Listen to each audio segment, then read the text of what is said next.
मुलगी, लेक, लेकरू, घराची लक्ष्मी हे शब्द कानावर पडले तरी मनाला किती शांतता मिळते. मन प्रसन्न होते. मुलगी म्हणजे प्रेम आणि शांततेचं खरं रूप.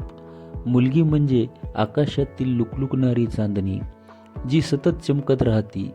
तसेच मुलगी म्हणजे घरातील प्रकाश. आपण थकून भागून काम करून घरी आल्यावर आपल्या लेकीला पाहून मन प्रसन्न होते. सर्व थकवा नाहीसा होतो. तिच्या हातचा गरम चहा पिल्यावर शरीराचा थकवा जाऊन मनाला प्रसन्नता मिळते.